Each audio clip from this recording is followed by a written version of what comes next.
Eh bien, que le Seigneur vous bénisse. Alléluia. Gloire au Seigneur. Alors, dans mes dernières vidéos, je m'étais dit de vous donner les versets de la parole de Dieu qui nous parlent de la fin de Jérusalem et du temple. Et nous voyons dans la parole de Dieu que le Seigneur lui-même le dit. Il dit à ses disciples, voyez-vous ces belles pierres, il ne restera pas pierre sur pierre qui ne soit renversée. Et il dit, toujours à ses disciples bien sûr, la détresse sera si grande qu'il n'y aura jamais plus de détresse si grande que celle qui arrivera, c'est-à-dire pour Jérusalem. Ça sera la désolation, ça sera un jour de malheur unique. Et nous allons voir que dans la parole de Dieu, que le temple a été détruit, bien sûr, donc c'est unique, puisqu'on ne peut pas le redétruire deux fois, le temple. Et Jérusalem, qui tue les prophètes, considérés dans la parole de Dieu comme Sodome et l'Égypte, Apocalypse 11, verset 8, et celle qui tue les prophètes, c'est-à-dire la Jérusalem terrestre, dans Galates 4, 21 à 31, qui est appelée Agar et l'Arabie avec la mosquée d'Omar, eh bien cette Jérusalem, quand le Seigneur il est venu pour la visiter, eh bien elle l'a rejetée. C'est pour ça que la parole de Dieu nous dit, les ténèbres ne l'ont pas reçu. Et nous voyons qu'il y avait là les scribes, les pharisiens, ils cherchaient un moment favorable pour se saisir du Seigneur et le mettre à mort, le mettre en croix.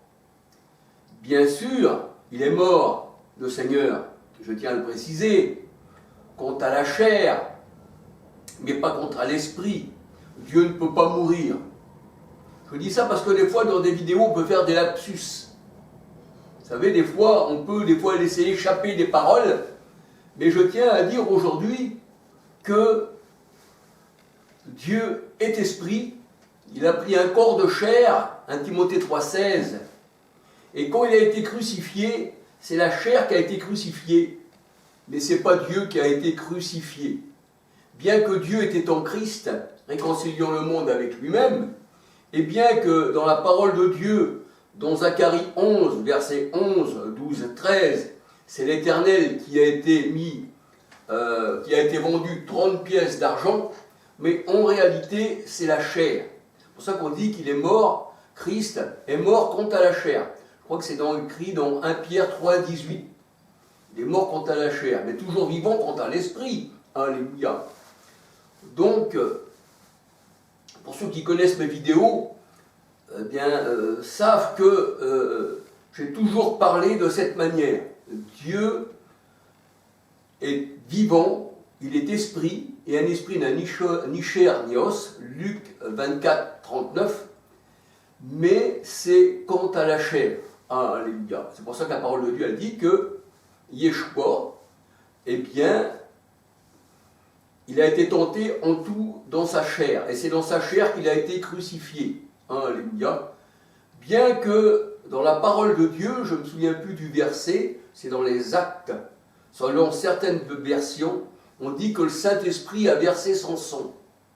Alors que le sang représente aussi la vie dans la Bible. C'est l'âme, le sang, c'est la vie.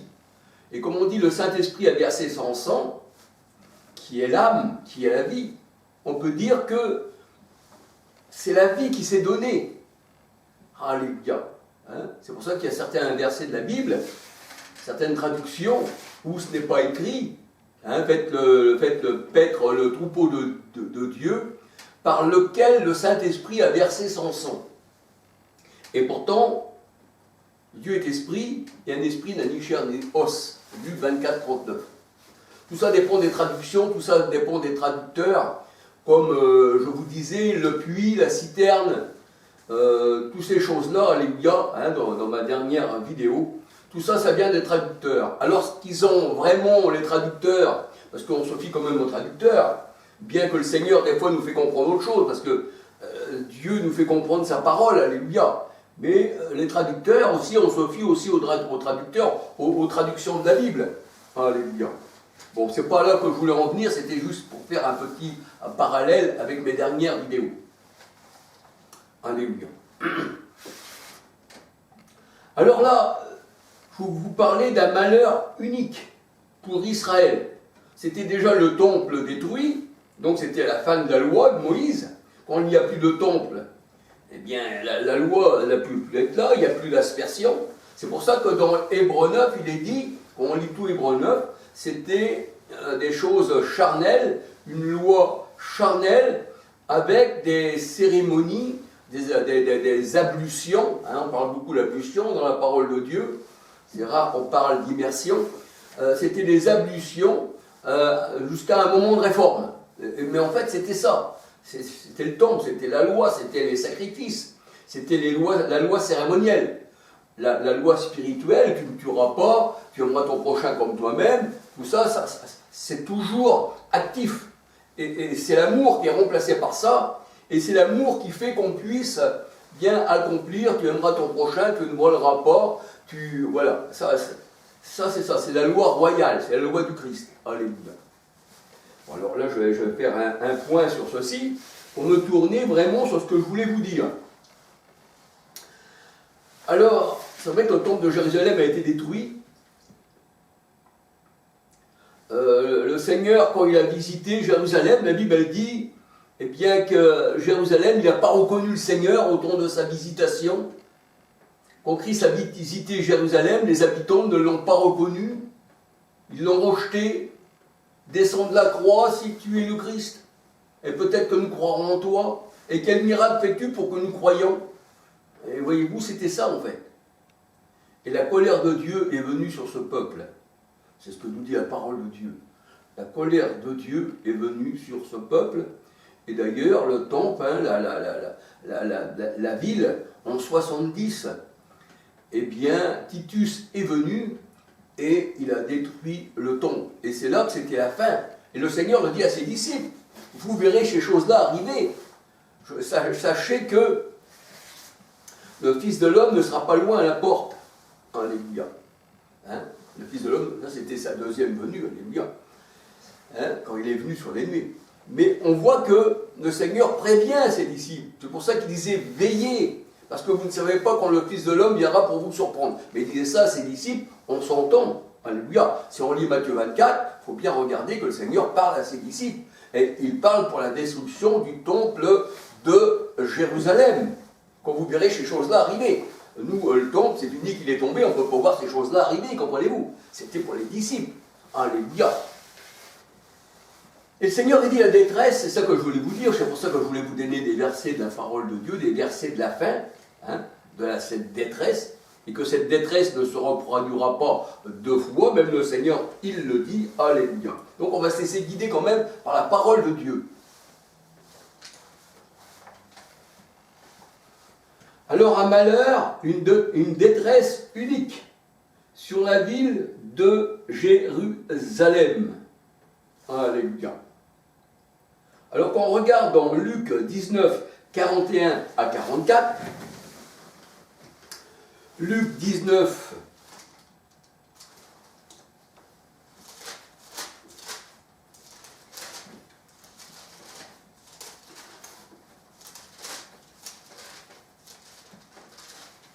Luc 19, 41 à 44, je vais vous le lire. Alléluia. Comme il approchait de la ville, Jésus, en la voyant, pleura sur elle. C'est-à-dire, il pleure sur la ville, le Seigneur. Et il dit, si toi aussi, au moins, en ce jour qui t'est donné, tu connaissais les choses qui appartiennent à ta paix, parce que c'est lui la paix. Le Seigneur dit, je vous donne ma paix, je ne vous la donne pas comme le monde la donne, que c'est une fausse paix, tout le monde parle de paix dans le monde, mais ils sont tous en guerre. Mais le Seigneur a dit, je te donne, si tu connaissais les choses qui appartiennent à ta paix, et maintenant elles sont cachées à tes yeux. Maintenant elles sont cachées à tes yeux. Alléluia. Luc 19, 42. Alors, verset 43, hein. Alors il viendra sur toi des jours où tes ennemis t'environneront de tranchées, et ils t'enfermeront et te serreront de toutes parts. Donc, on voit que Titus, quand il a détruit le temple, et quand le Seigneur disait à ses disciples, pour le temps des disciples, eh bien, quand vous verrez ces choses-là, fuyez de la ville. Fuyez de la ville. Alléluia. Hein, parce que la désolation sera si grande qu'il n'y aura pas d'autre détresse plus grande. Ça sera une détresse unique. Alléluia. Matthieu 24, verset 21. Alors, Luc 19, 44, le Seigneur dit encore, ils t'enfermeront, ils t'environneront, ils te serreront de toutes parts. Et au verset 44, Luc 19, 44, ils te détruiront, toi et tes enfants, au milieu de toi, et ils ne laisseront pas en toi pierre sur pierre. Matthieu 24, 1, 2, 3. Et les pierres, ça représente les hommes. Ça représente aussi le temple de Dieu. Et nous sommes des pierres vivantes. Et Christ, elle est la pierre principale. Alléluia. Ils ne te laisseront pas pierre sur pierre, Luc 19, 44, parce que tu n'as pas connu le temps où tu as été visité. Et le Seigneur, il a visité Jérusalem. Mais Jérusalem qui tue les prophètes, Matthieu 23, 37, qui est considéré comme l'Égypte et Sodome, Apocalypse 11, verset 8, eh bien, n'a pas reconnu le Seigneur. Il s'oppose toujours à l'Esprit Saint. Acte 7, verset 51. Alléluia.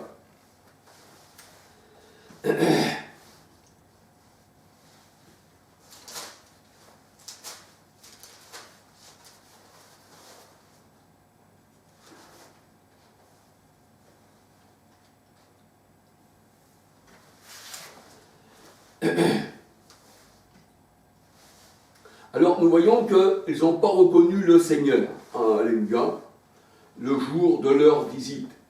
Et dans Luc 1, verset...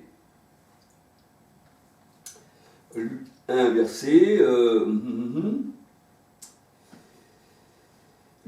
verset 68, Luc 1, 68, béni soit le Seigneur, le Dieu d'Israël, de ce qu'il a visité et racheté son peuple.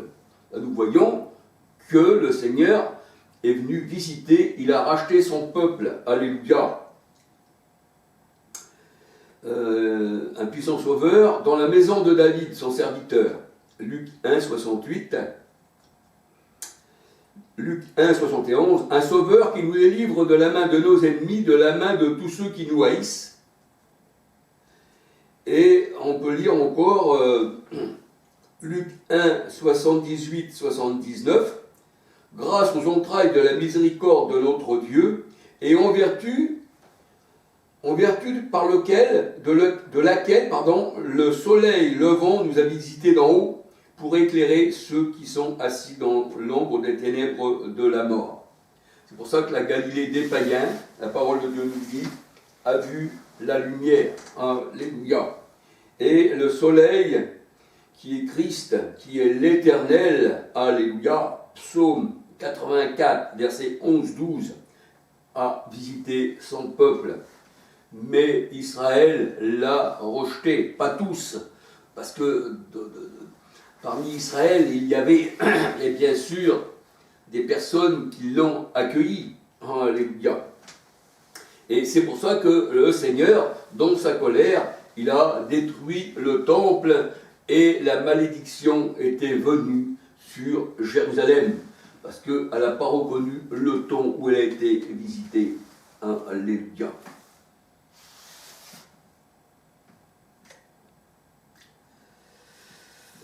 Alors on peut regarder dans Matthieu 24, 1, 2, 3, 9, 20, 21. Verset 21, une détresse si grande, eh bien, qu'il n'y aura plus d'autre détresse. On peut regarder aussi Marc 13, 1, 2, 3, 4, 9, 11, 13, 14, 14, j'ai souligné 14, j'ai souligné 19, 23, 25, 27 à 37. Alléluia. Et on voit que le Seigneur, dans Matthieu 24, verset 15, il parle que c'est l'abomination que Daniel, eh bien, a prophétisé en fait. Matthieu 24, verset 15. La désolation, l'abomination de la désolation dont a parlé le prophète Daniel. Matthieu 24, verset 15. Et on peut lire aussi Daniel 12, verset 1 à 4. Même Daniel dit que c'est une détresse unique. Daniel 12, 1 à 4. Alléluia. Donc si c'est unique, ça veut dire que il n'y a pas de semblable. Il ne peut pas y en avoir de semblable. Alléluia.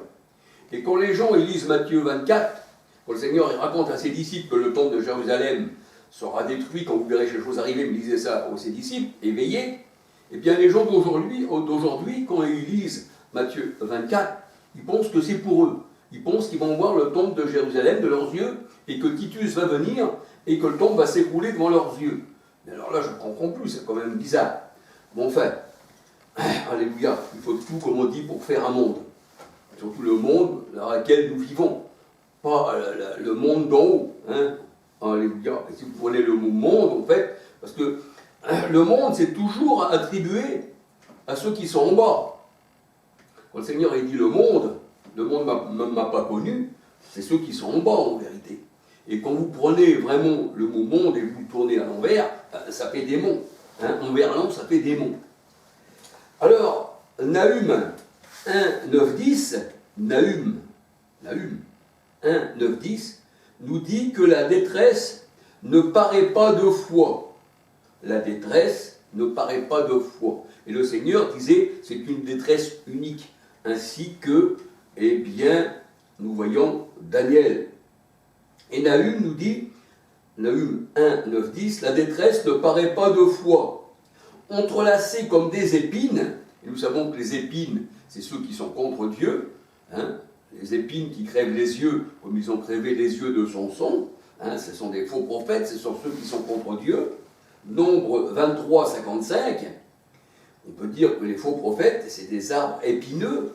Matthieu 7, 15 à 20.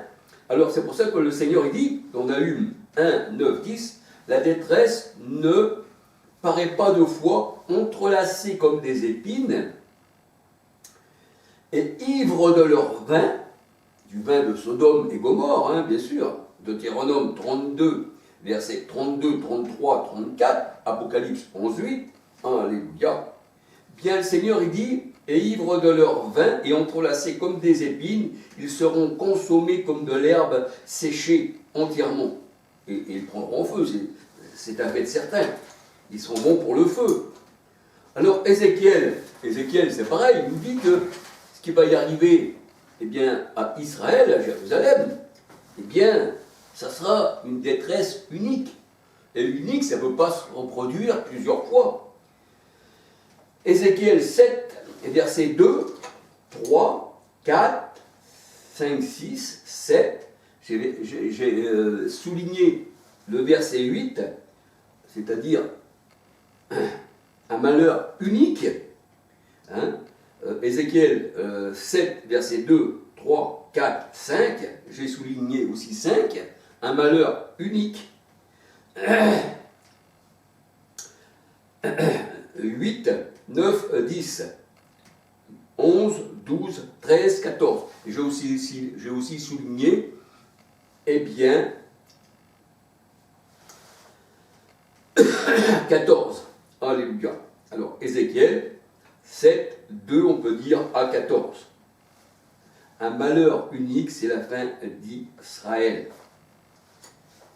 Et c'est pour ça qu'il y a, la parole de Dieu nous dit, la nouvelle Jérusalem, celle qui est en haut. Maintenant, celle-ci qui est en bas, ça a été sa fin.